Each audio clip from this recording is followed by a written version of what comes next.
All right, for those that came in, you guys just copy down what's on the board here, or what's on the screen. I definitely want you guys, when you're done copying, to listen, because I have to explain a couple things. Today's lesson can be confusing if you don't pay attention. So please make sure you write this down and then listen up.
All right, so let's get started with this here. So we're going to look at today, why were the captains of industry so important during industrialization? Now, before we actually look at what a captain of industry is, I think it's an important time for us to spend about 5-10 minutes understanding what our economic system is. Because if you don't understand how to make money in the country, or how to make money as you get older, you may not understand the importance of industry as much. So I think this is a really important opportunity. So our economy is known as capitalism. Now, what capitalism is a way and a style of way for our people and our country to make money. All right, how does our country make money? We're going to have what's called a capitalist system. All right, just like our country is also a democracy or a republic, or really it's a republic. And what that means is that's the way our political system is. People vote for their representatives to speak on their behalves. Every country has different ways of making money. Every country has different ways of running our government, running their government. We choose to run our country, okay, and making money through our economic system called capitalism. All right, so I'm going to read the really crazy, extremely complicated definition. However, I think over time you're so familiar with capitalism, you are, even if a lot of you don't have jobs at this point, you understand how to make money in this country, okay? And what you need to understand is this is not how every country makes money, all right? Depending on the country you go, depending on where you live, there's a difference on how money is made and how money is earned, and ultimately if a country is successful or not in terms of economic success in making money. So let's break this down. Capitalism is an economic system where individual citizens are responsible for trade and industry, and the individual receives all of the profit and money, minus the taxes, of course. So let me break this down. Very simply, okay, you are responsible for making money for yourself and for your family, okay?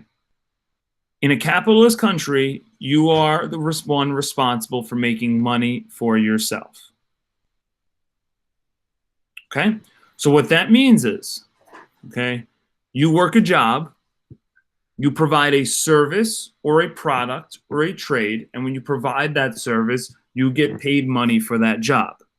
That money is now yours, and now you get to decide what to do with that money. So I am a teacher. I am providing a service of education to young children, okay? And then when I provide my service, at the end of the couple of weeks, I get paid money for that service. I then choose what to do with that money. If I want to go spend it on a video game system, I can. If I want to go spend it on food, I can. If I want to save my money, I can. The point is, my money is my money. I choose what to do with it. There are certain countries where that is not the case, where you work a job and you don't get money. The money then goes to the government. And then the government, instead of you having to buy something and you paying your own money, the government will provide the product for you. All right, so a good example would be North Korea, where people don't make their own money. People make money for their government, and the government then provides them a product for them to use. Okay? So you are probably that's communism. That's exactly what it's called, Liart. Okay? That's a different economic system. That's a different way of a country making money. Okay, but that's not the way we do it in the United States. We want people to make a living for themselves. And there's some good things that come with that, and there's some bad things. We'll look at both of them. All right. Though you're not writing this down, I want you to just read this. There are 5 components of capitalism. Okay. Number 1, economic freedom. What that means is you have the choice to have whatever job you want to have when you get older, and you get the choice of what to do with your money. Okay, in certain countries, you will not be able to get a job you want. The government and people will tell you what job you will have. Okay, a little bit different. All right, but I wanted to become a teacher. The government did not tell me to become a teacher. No one told me to become a teacher. I chose to become a teacher and make the money as a teacher. Now, you should understand, teachers aren't millionaires.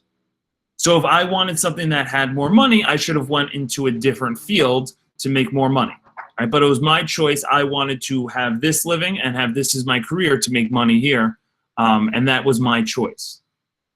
Okay. Capitalism also consists of voluntary exchanges. If you want to, I mean, you guys we have the holidays coming up. A lot of gifts are going to be given. You have the choice to buy whatever gifts you want for yourself or for your family. That is up to you. No one is going to force you. Yes, Alex, I can quit my job and get another one if I wanted to, sure, right? It is my choice. I am not bound by government law to say, okay, Mr. Panio, he's got to be a teacher for the rest of his life. No one's requiring me to be here. It's my choice to be here. All right, so if I want to quit my job and get another one and choose a different career, I absolutely could. All right, when you get money, you choose what to do with that. All right, last night for dinner, I had a very cheap, basic grilled cheese. Didn't cost a lot of money. It was white bread, cheese, some butter. That's it. That's what I had for dinner. Cost me very little money. Now, later on this week, I'm planning to go out to eat. Okay, maybe go to a steakhouse. The steak is going to cost a lot more money, but it is my choice. I can sometimes spend a little bit of money on food. Sometimes I could spend a lot of money on food. All right, I have choice on what I want to do, and that could be a good thing, of course, but also can be bad if you mismanage your money because you lose a lot of money. Alex, in other places, it's very tough to get another job in other countries like a communist country. Yes. All right. You guys live in an apartment. You guys live in a house. Does anyone live in a house? I'm just curious. Hamza, not usually. No. I do.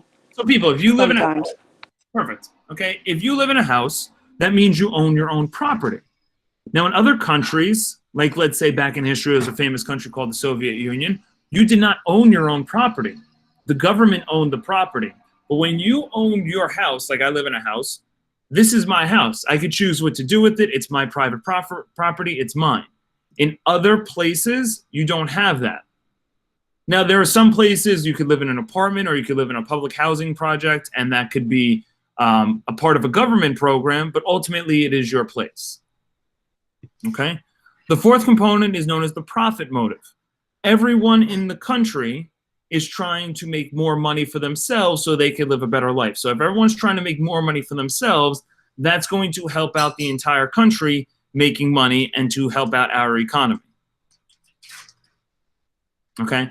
And the last aspect is competition, which I'm going to hold off for the next slide because you'll learn all about competition in the next slide. All right? The last slide you're doing is a little bit long, but please take a minute and copy this down and we'll go over. During the 1870s to 1920 era, okay, the era we're focused in on, there was something called monopolies.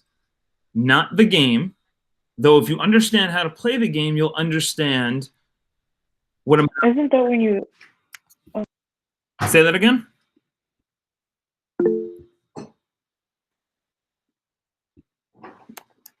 That's it. I skipped it. There it is.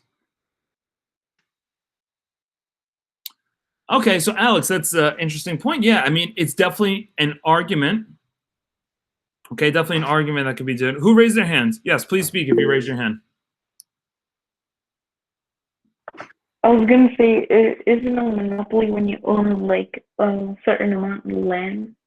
Not land. Good try, but you're on the right track. Property, something like that. No, not property usually. We're going to explain. You're on the right track, though. All right, so take a minute to copy this down, and we'll explain all of it. Alex, that is a point that, can be made, but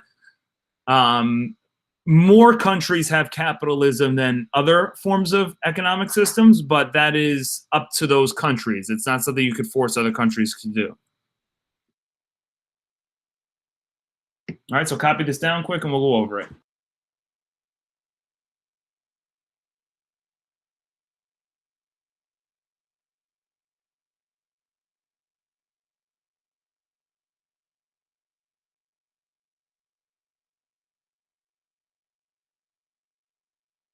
They are not quite. Not quite. They don't trade industries. They're not quite.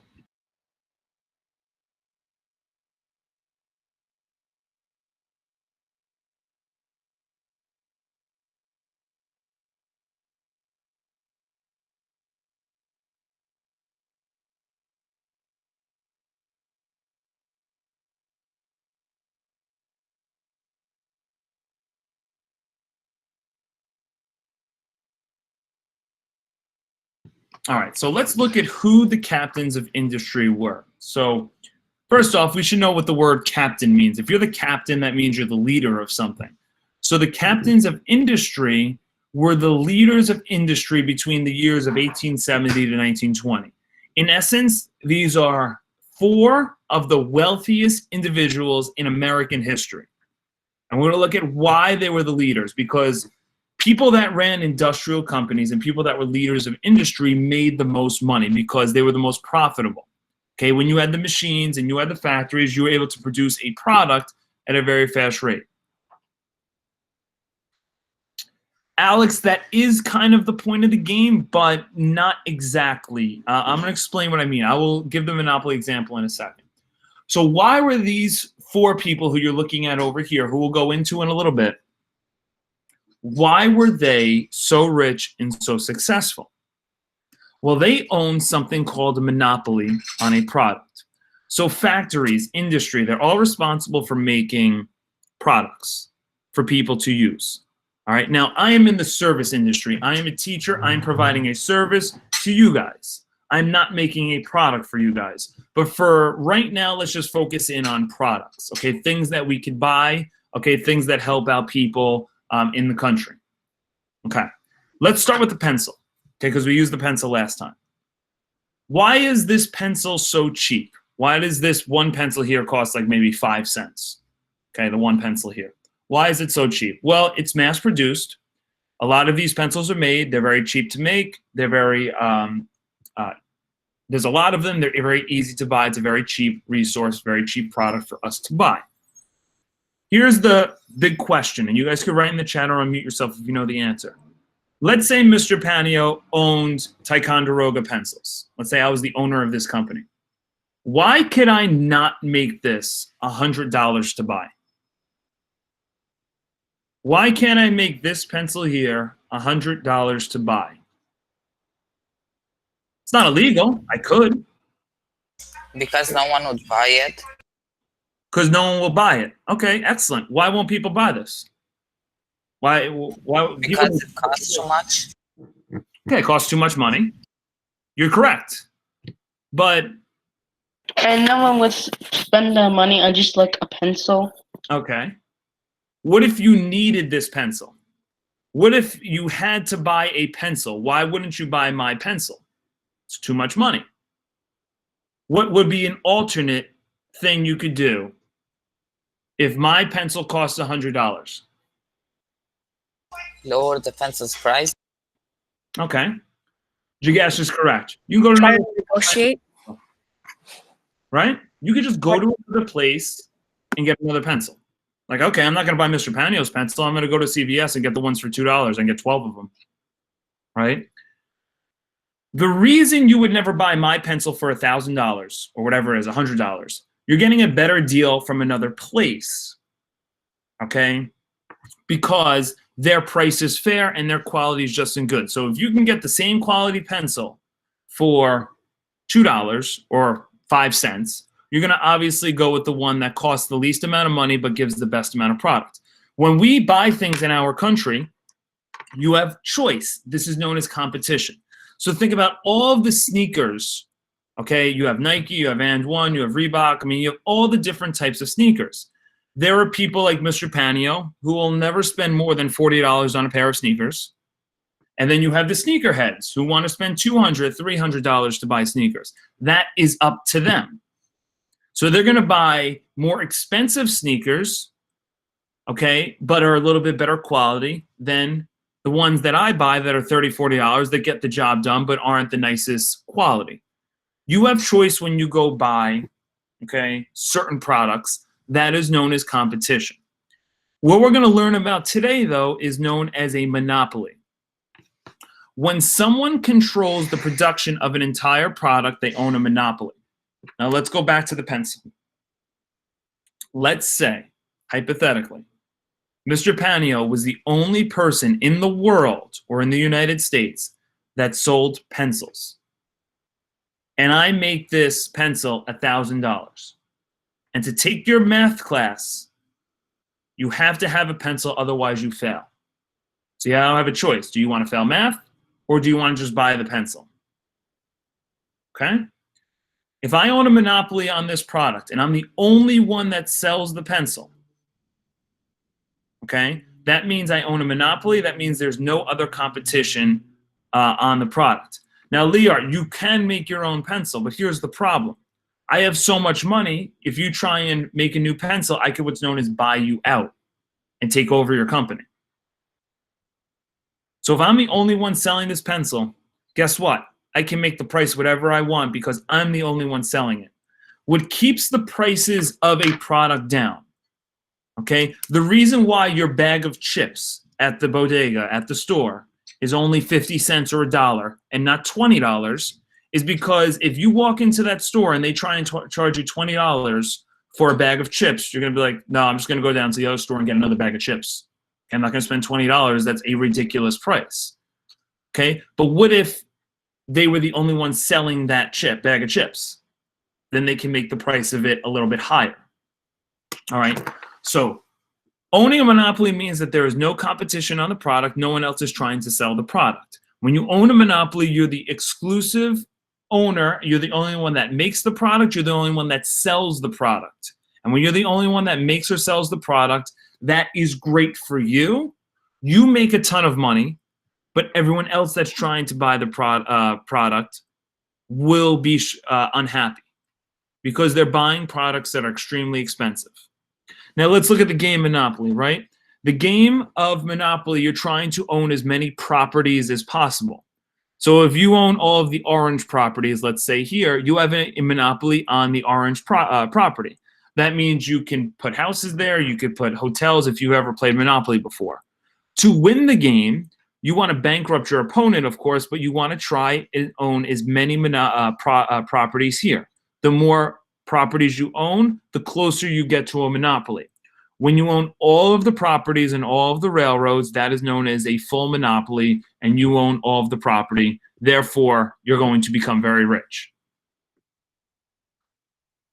Okay? So the reason why we're looking at monopolies is to show you that if you're the person who owns a monopoly, you're the only one that sells it, you can make the price of the product whatever you want. You don't have to worry about the quality. Okay? If there was a sneaker, let's say a sneaker that cost $200, okay? But let's say the quality was crappy. You would then go buy another product. And the person that made the crappy sneaker and made it expensive is not making a lot of money at it. When you're a consumer, when you're someone that's trying to buy products, and whether it's for yourself or for your family, okay, you're trying to find the best product for the lowest possible price. Okay, that's what we do when we go shopping. That is what leads to a very good country. If it's a great product, make the price higher. If it's not such a good product, make the price lower, and maybe a lot more people will buy it. Okay? The reason why a bag of chips costs 50 cents and $1 and not $100 is because if you made it $100, the quality of the product's not good enough, people wouldn't buy it. Okay, Liart, this is a great question. Now, in 2020, monopolies are technically illegal. Okay, there can be very big companies. Let's take Amazon. Amazon is a big company. Okay, but they are not the only one that sells. What does Amazon do, right? They sell products and ship them to your house. They're not the only one that does that. They have a big company, but other companies are allowed to do that. You don't have to buy from Amazon. You could buy from eBay. You could buy from something else if you wanted to. Okay?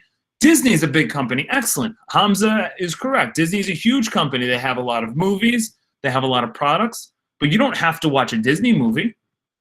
There's plenty of other movies you could watch. They don't own everything. When you own the entire product, you own a monopoly. Now, back in history, we're going to focus in on now. We're going to get to today's lesson. From 1870 to 1910, monopolies were legal, meaning you can own an entire product. Okay, we know phones weren't around back in 1880, but let's say it's 1880 and Apple's the only phone you can buy.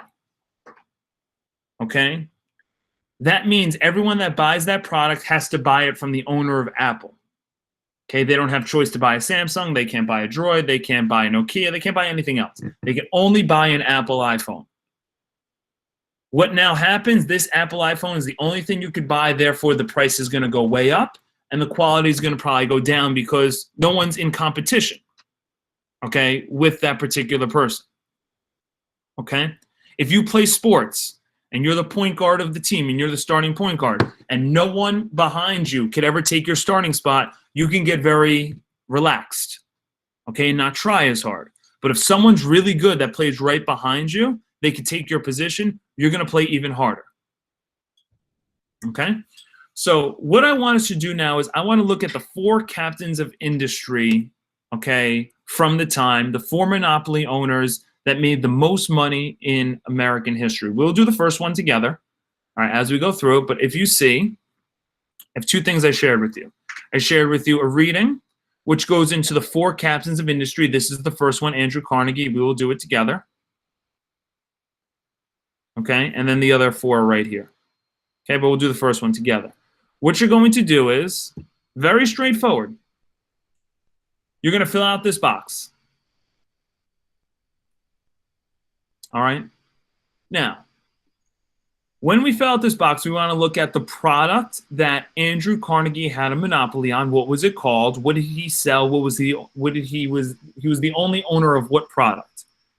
And then sometimes very, very rich, wealthy people sometimes have a little bit of a bad rap, especially in 2020. Sometimes we're jealous of these people. Sometimes we didn't like them. And sometimes they are not the nicest people.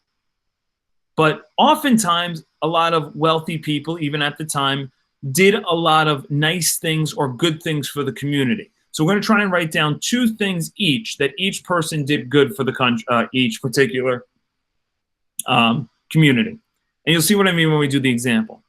So let's do the first reading together. All right, I'll do it to you. I'll read it to you. And then we're trying to figure out what product he owned and what company, what did he do good for the country. So Andrew Carnegie, a Scottish-American industrialist who led the enormous expansion of the American steel industry in the late 19th century. He was also one of the most important philanthropists of his era. Carnegie was born in Scotland and immigrated to the United States when he was 13. So we've talked about this. A lot of immigrants came to the country. He was an immigrant. This guy who becomes one of the wealthiest people in American history was an immigrant. Never came to the United States, had no money to his name. His first job was a factory worker in a bobbin factory. Soon after, he became a messenger boy and he eventually progressed up the ranks of a telegraph company. In the 1870s, he founded the Carnegie Steel Company in Pittsburgh, a step which cemented his name as one of the captains of industry. By the 1890s, the company was the largest and most profitable industrial enterprise in the world. It helped Pittsburgh earn the name the Steel City. Carnegie sold it in 1901 for $480 million to J.P. Morgan, who created US Steel. Carnegie devoted the remainder of his life to large-scale philanthropy, with special emphasis on local libraries, world peace, education, and scientific research. His life has often been referred to as a true rags to riches story. In America, there's this idea you can go from rags to riches. What that means is you go from really being really poor when you first start out your life to going really rich. Okay, does everyone go through it and have it? No, but it's possible for everyone. With the fortune he made from business, among others, he built Carnegie Hall. Later, he turned to philanthropy and interest in education, founding the Carnegie Corporation of New York, Carnegie Endowment for International Peace, Carnegie Institution of Washington, Carnegie Mellon University, which is a college, and Carnegie Museums of Pittsburgh. He is often regarded as the second richest man in history after John D. Rockefeller. Okay, richer than Jeff Bezos, richer than Bill Gates, if you know who those people are. Okay, so going back to this. Someone write in the chat and tell me, what product did this guy have a monopoly on? Meaning he was the only person that sold and made this product for a time in our country. He had it on steel. Excellent. You're in an apartment building right now. The reason why the building is not falling over is because of steel. Okay. Now, he did not invent steel. Okay, but steel is a very hard product that keeps buildings and big things like ships, planes, cars, keep it kept together. Without steel, you can't have these things. Okay, because the sudden gust of wind will knock over a brick house. Okay, steel keeps the house in frame. And Andrew Carnegie, if you wanted to build a skyscraper, if you wanted to build a factory, if you wanted to build a machine, if you wanted to buy a car, guess what? You had to go to him to buy it. All right, so he did not invent steel. Let's say you make a computer and you own it, all of the computers, and no one else can buy it. Exactly. You got it, Alex. All right, no one could sell your product. No one could sell it for a different price because you're the only one that sells it. All right, so you can make the price whatever you want. So Andrew Carnegie made a fortune off of steel, all right, because he was the only one that sold it, and people needed steel to build all these nice new things. Okay, what good or nice things did he do for his community? So what did Andrew Carnegie do? Well, so this guy built a lot of things. What were some things that he ended up building? Yeah, Hamza Cranes would be another example. Go ahead, Edgar. What did he build? The school. Okay, he built a school. Okay, he built schools like Carnegie Mellon University. I don't know if you're following you guys follow the NBA that closely, but LeBron James built a school. All right. He's a very wealthy individual. He's an athlete. He ended up building a school. That's a very nice thing. You could not like LeBron James. You cannot be the biggest fan. No one can, say that's not a good thing what he did, building a school for people in his community to go to. Okay? What else did he do? Give me one other good thing he did. Go back to the text. What's another thing he created or did or was nice to do?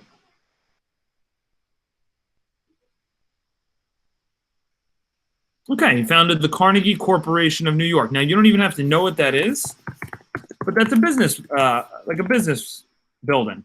Okay, Carnegie Corporation of New York. Okay, he created that. So he created the, and those are two nice things. Okay, we will now go into the next person, which you're going to do on your own. Cornelius Vanderbilt.